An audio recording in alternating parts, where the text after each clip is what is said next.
Okay, so I'm just gonna hold onto this phone while I have it propped up against my driver's wheel, just in case I get called in the middle of this and I have to stop recording. 'Cause I did call my dad, but it's about 8:30ish, a bit before 8:30. So I don't know. Maybe he's asleep. I know it's a Saturday, but he's been trying to get his rest ever since ever since that stroke, and then him returning home. So he's been trying to like take care of himself essentially, which is what I've wanting him to do and what he's needed to do, and he's doing that now. And but anyways, I just kind of had some thoughts in my mind, and again, assuming I get through recording this whole video, I can just kind of get that stuff off my chest. I'm feeling a lot of conflicting emotions, which I kind of mentioned in my earlier video, my sort of my NoFap update video for the day. Part of it has to do with the whole situation that went down at my now former workplace. A lot of it has to do with that because, well, partially there's the whole feeling that maybe I kind of went out and hurt someone who I actually liked. Though in retrospect, I think that girl, generally speaking, she didn't care about me. She didn't care about me or whatever. Even with the work, like it was sort of like she was doing stuff that if I was in the sort of those shoes, I mean, I got fired either way, but it would have been like I would have been the one getting reported right off the bat. Maybe if I hadn't said a handful of things, I'd still be working there, but I also kind of feel like they would have just gotten rid of both of us just to not have that kind of scenario go on further. But kind of feeling down about that because yet again, it's one of those cases where, like, I don't know, it was almost the closest thing to like righting a wrong, if you will, for me. If I could have done something like this in regards to the girl in college, last few years of college, like it would have basically, like, if the COVID thing had happened, it would have been like me getting expelled and her getting expelled, and it'd been like, okay, like that's how it would have worked out.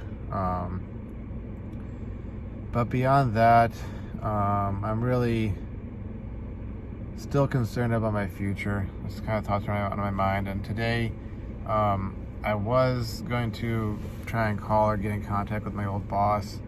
I did text him, just a little bit ago because, from the times I tried to call him, he's, basically been like busy until like 7:30 or so. And I had sent over my resume. I don't know if something came up or if he didn't get it or whatever, but I hope it has nothing to do with the now former employer. Because in all honesty, like, I mean, I had a pretty good run at the old workplace before this current one, or not, well, now former one. The one before this last one. And even if they could only give me a 3-month stint there, I'd be a heck of a lot better than nothing. Especially if I put in overtime, made some extra cash. I could probably take care of a lot of things and basically set myself up to survive until the next stint. But other than that, worrying about my educational future.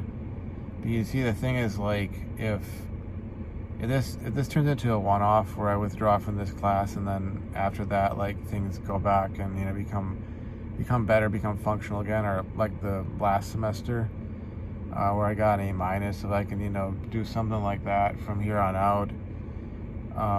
When I apply, I could always just send an email to the guys in charge of the admissions to the master's program, be like, this is the situation. My dad had a stroke. I could tell him I lost my job due to COVID, which, I mean, it kind of did, I think, play something of a role in a lot of this sort of stuff, just in a sort of tangential sense, because I'll tell you, at the last job before this one, for probably the first, what would it be, that, not 3, more like the first 6 months, actually, 6-7 months, before we went into the whole COVID lockdown, I was getting out, I was going swimming, I was going fencing. I was having a relatively decent time of it, you know? And I think that's one of the reasons why I was so often able to kind of like go into work in a much better state of mind, and I wasn't stuck around the same people, and there was none of this romance sort of stuff going on, love triangle crap. And a lot of it, I think, honestly, had to do with just the fact that it was like my life and my social circle was a lot bigger than just work, you know? I mean, it's kind of like, I think one of the reasons why, and I'm sure it's, you know, I'm basically like, I'm sort of reinventing the wheel in some sense, but it's one of the reasons that I think, you know, I understand, you know, Rollo Tomasi saying, like, you know, spin more plates and, you know, date around and have, you know, multiple quote-unquote girlfriends, you know. Doesn't mean you gotta be, like, sleeping with them, but just having multiple girls that you're involved with, you know, in something of a romantic or relationship type sense. Because it's kind of like, if one of them doesn't work out, it's almost like, if you want to look at it in terms of like investment, you know, if you had like $100,000 invested in 100 different places or 100 different, you know, stocks or companies or, you know, whatever, indexes or whatever, and if one of them went bad, well, that's just, you know, you're losing what, $1,000 maybe, you know. But if you got all 100,000 in one company or one, you know, fund or whatever, and that goes to hell, well, then you've lost 100,000. You know, it's like, it's going to have that much more of a financial impact on you.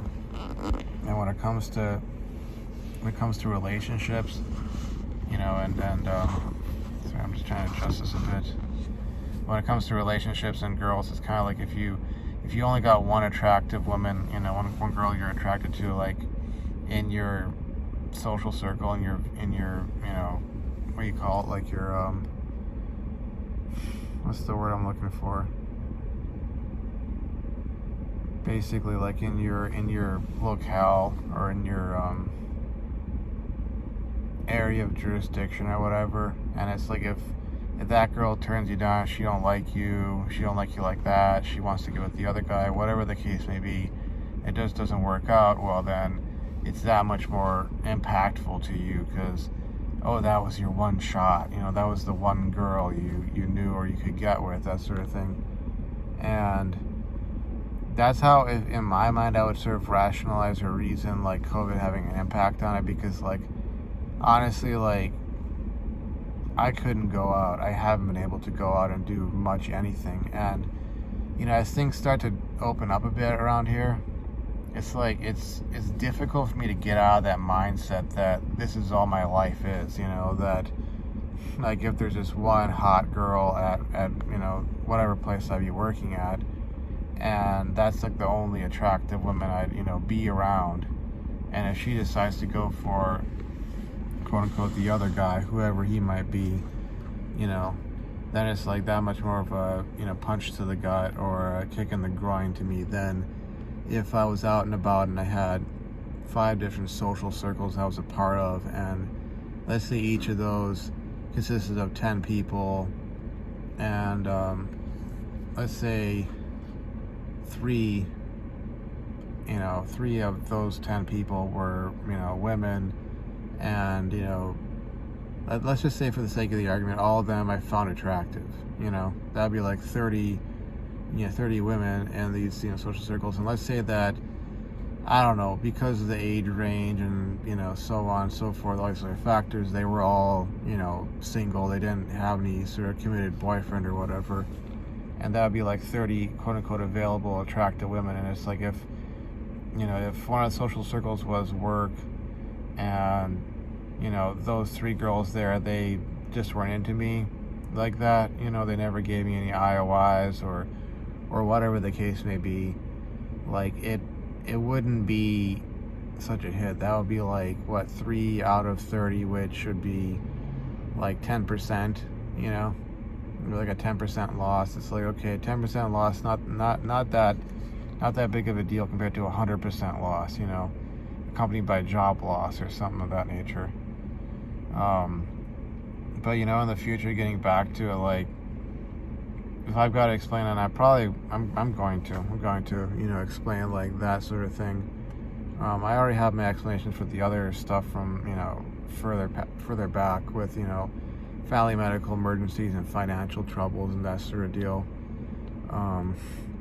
But in this case, like, there's my dad's stroke, and there was the whole job loss thing, which I tie, whether directly or indirectly, to COVID, among other things. But if you're gonna have to explain it to someone who's in charge of graduation or admission for for a grad school program, you're not going to be telling them that it's because I had the hots for some girl at work and this all happened, because that's not in your favor. And to me, like I said, I'm not telling a lie when I say that. I'm bending the truth. I'm bending the truth because, like, the effect of my dad having a stroke, so much of it also was tied into the fact that I couldn't be there. I had to go and be like, okay, I can't leave work, even though later on they tell me, oh no, you could have taken PTO, you could have gone and seen them, blah blah blah blah blah. But there's certain, sorry, my nose kind of itchy.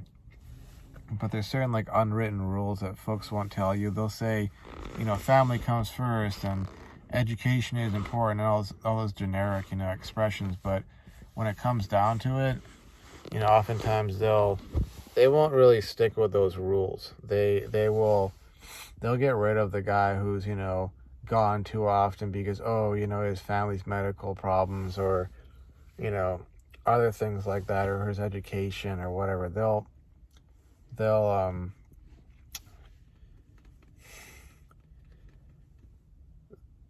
come up with some reason to, let you go. And of course, there's also the fact that I've been so in debt, all this time, that I've also gotten locked into this mindset of, like, I can't leave work. I gotta keep making that money. It's like only once I'm debt free, or only once I'm, within, whatever, if it's just like if I was sitting there and I was like, oh, I'm only $5,000 in debt, yeah, then I can do like the 40 hours a week, and I can take days off and that sort of thing. I'd be able to, be in that sort of mentality where stuff wouldn't be so serious, or, so, like, dramatic. And kind of getting locked into that, not being able to go see my dad when he was in the hospital, thinking, like, what if he dies and I'm not able to be there to speak to him one last time, to hold his hand as he, leaves this world, and having that sort of stuff impacting on me when I'm having, homework assignments, lab assignments, quizzes, and a midterm exam, all of that, compounding, then the hostility of coworkers and love triangle, romantic drama type stuff, just all combining like that, sort of, like a spear, to the chest, that sort of thing. Striking me in that sort of, metaphorically speaking, in that manner. I could explain that, when the time comes, but, it's only really going to have its effect if I'm sitting there and the numbers turn out that, okay, let's say I bring it up to, the bare minimum or above, which for them is a 2.5 in your last 60 units of undergrad, technical coursework. So let's say I'm sitting there, like I say, it's a 2.51 or higher, and I've only got one W, and let's say I retake that however long in the future, and, I know the course material now well enough, and I'm, like, sitting there with everything, in front of me, that I have, like, from, let's say, this attempt, and I ace that, and my grades are all up there, and it's like looking at, okay, A minus here, okay, you got a W in this class when you retook it, got an A, and then A minus A minus A, or whatever, and it's like, okay, looking at it like that, and okay, what happened to this W? Oh, well, here's what was going on. Okay, sorry you had to go through that, numbers look good, you're in, son, that sort of thing. If I put myself in that kind of position, then that'll be a one-off. It'll be okay. It was like a perfect storm, so to speak, and that's how it impacted you. And okay, that's what happened, But obviously, you bounce back. Here's who you really are. You're actually an A student at this point. You did all this, great, work in all these other classes. Blah blah blah blah blah. That sort of thing. But again, I need to know what exactly I need to do, really. And it's not just, do the work or study hard or all that kind of generic stuff. Because, like, for instance, if I'm in a spot, the near future where, like, I literally don't have to work because I've straightened out my finances so well that I got all the money that I would ever need, and I could just go pedal to the metal, take 2 or 3 classes, or even just one class, and just be like, that's it, that's my life, and get those A's. That's what I need to do, then that's what I'll have to do. If it's, something else, some other setup where I'm not, in a certain environment where I'm going to be, disrupted or sabotaged. Because, there was stuff at that workplace that it was like it even added more to almost like the paranoia, effect. Because, if I wanted to go to the back of the building to one of those meeting rooms and like, where they have in the back of the building to like sit down there and be like alone for the hour that I had the class, apparently people were like watching me. Where's he going? What's he doing? Why is he here, half an hour after work's done? Is he still on the clock? Yammering about me and, gossiping through the team, and then getting back to my supervisor or my manager, and then having to get questioned about that, even though I had told them I have a class, and I thought I'd already notified them when I was taking the class and that sort of thing, and, all this other stuff, and it was just like, just that whole sort of like, I didn't have to deal with that at the other workplace. Like, I had this little alcove that I'd kind of taken over on the second floor of the building, and I would just kind of camp out there, even after work. Like, it'd be like, since it was a night shift job, we'd finish up at like, 7:30, and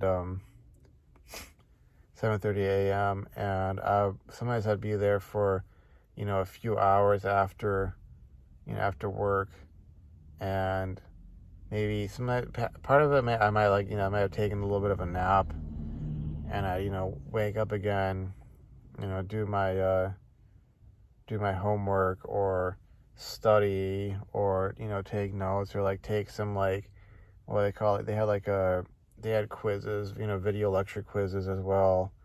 I do stuff like that, and like nobody would like give me any guff about it. It wasn't like, oh, what are you doing over there, huh? Oh, what's going on here? It would be like, oh, he's taking his class, he's studying. Sometimes we had to write discussion posts, stuff like that. It was never a freaking problem.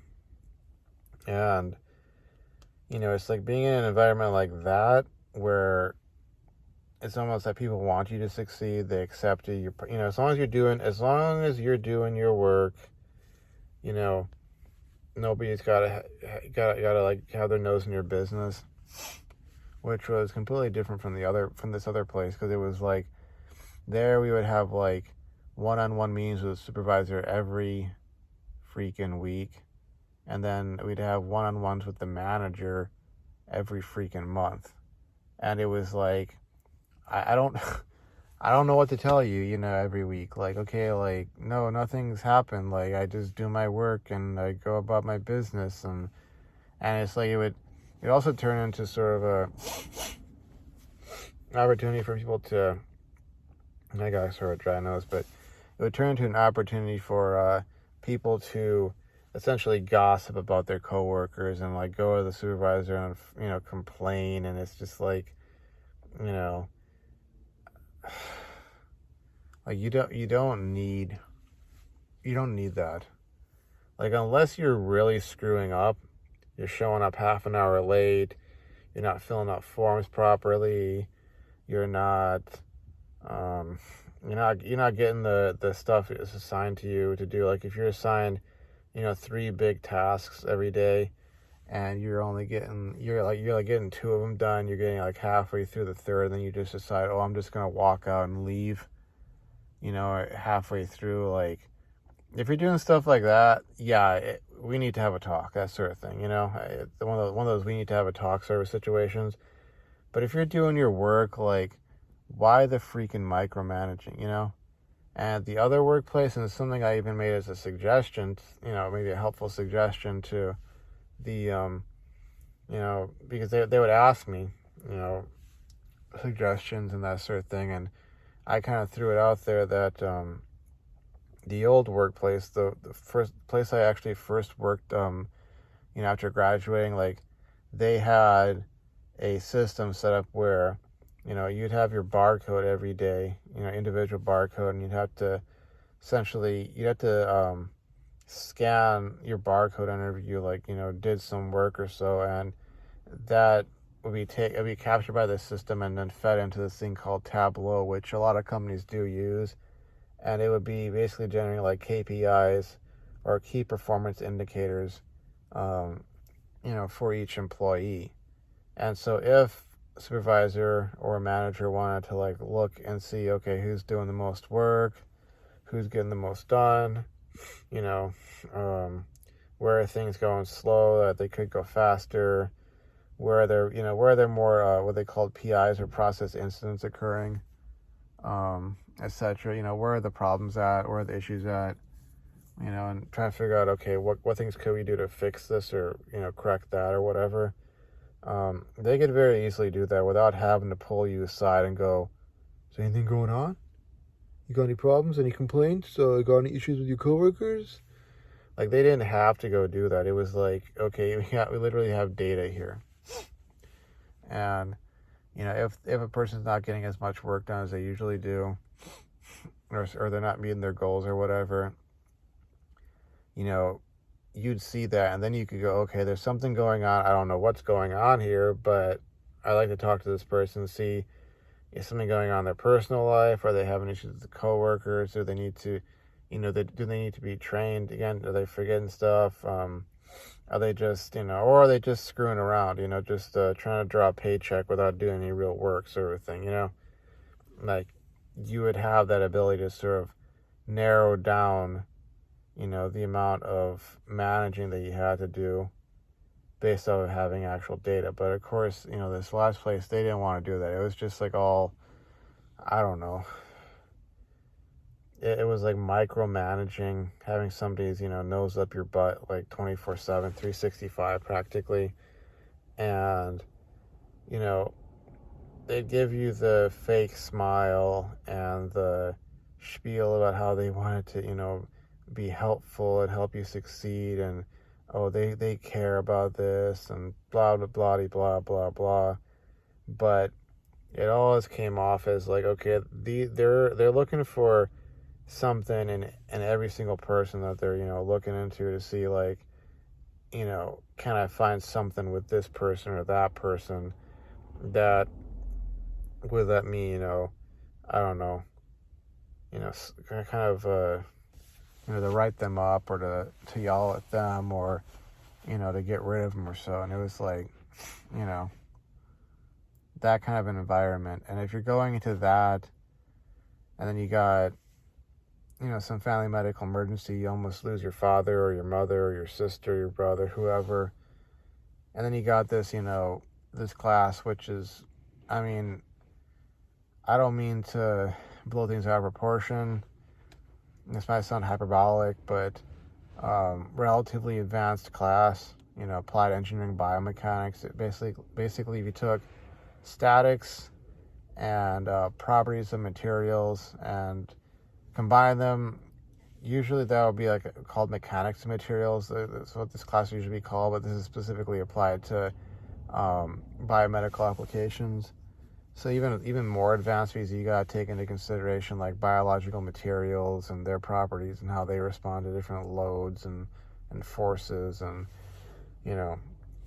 what their stress and strain behavior looks like, and et cetera, and how that affects like medical situations or a person's health, that sort of deal.